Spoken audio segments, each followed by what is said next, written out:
Hi, how you doing? I hope you're all enjoying the new Nemesis DLC as much as I am. I'm just bringing you a few tips today on how to make the new Extinction map Exodus a lot easier for whether you're playing on solo like I am here, or whether you're just in a party.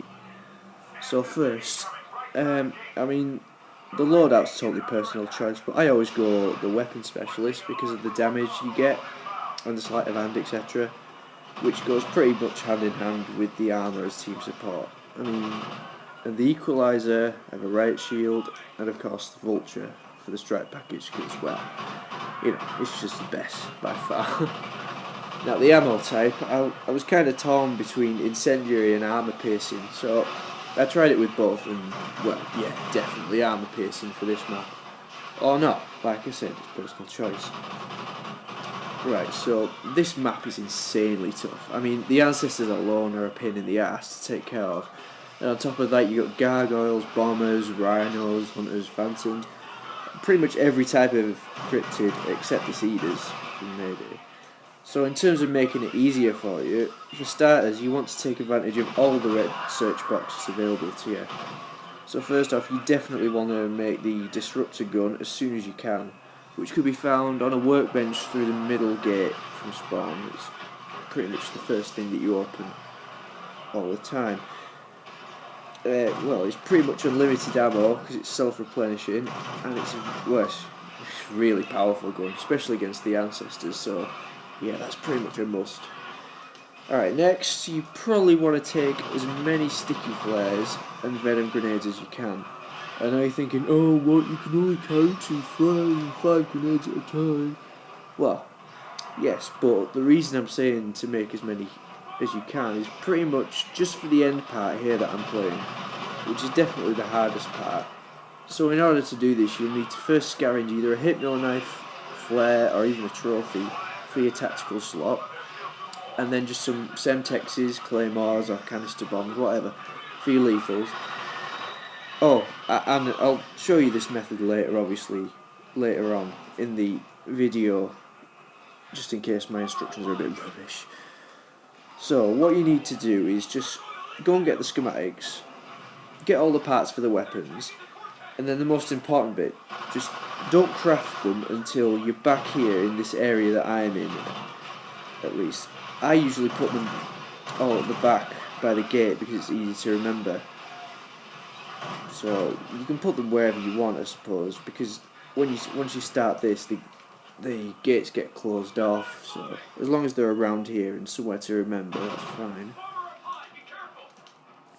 So once they've been crafted, pick the equipment back up that you dropped, like your Semtex or your Hypno Knife, and then either your sticky flares or venom grenades will be left there for later on when you return to this zone. The rest of the map is cut off, etc. And you can go and do this as many times as you want with the same method till you run out of red boxes. Oh, and for anyone who has the upgrade to Hypno Knife or Rhino, I always leave a Hypno Knife or 2 in this area as well to use on a Rhino, because quite a few spawns, and I think you'll see that probably when the 3rd ancestor comes, I think it is. So yeah, as you can see, when to use this equipment is majorly going to be while you're fighting the 3 ancestors. I mean, the flares is to take the aliens away from you while you lay into them, and the venom grenades, well, as I'm sure you can see, they absolutely destroy the ancestors. On solo, you can literally kill them with only about 3 to 4 venom grenades. It's great. In fact, I think when the last ancestor comes, I just go mental and chuck all the grenades at him.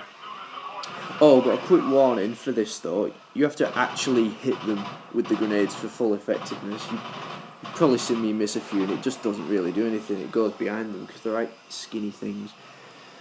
So I usually make about 3 sets of both grenades and flares, 2 to put down at the launch site and 1 to keep in hand.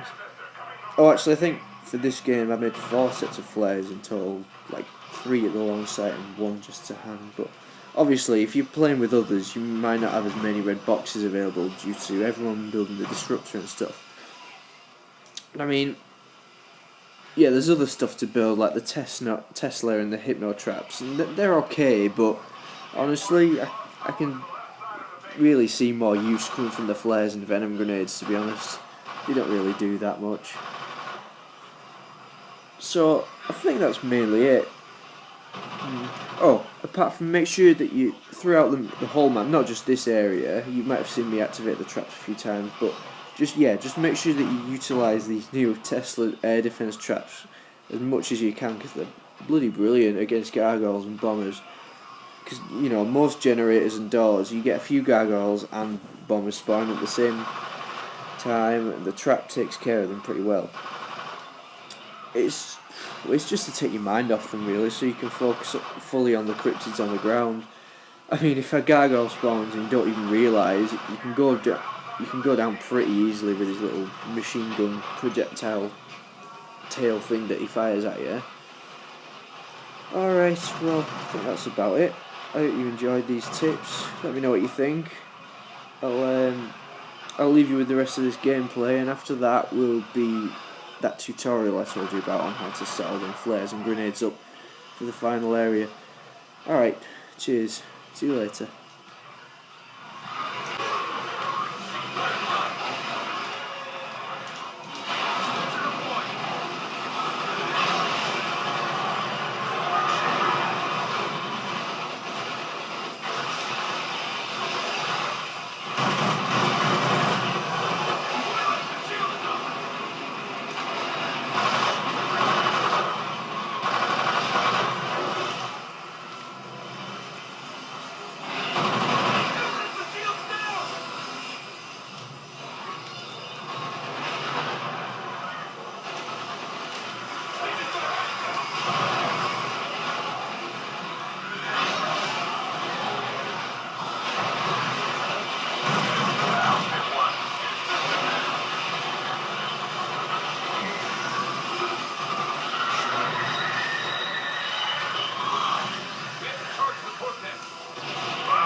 He needs to start the generator.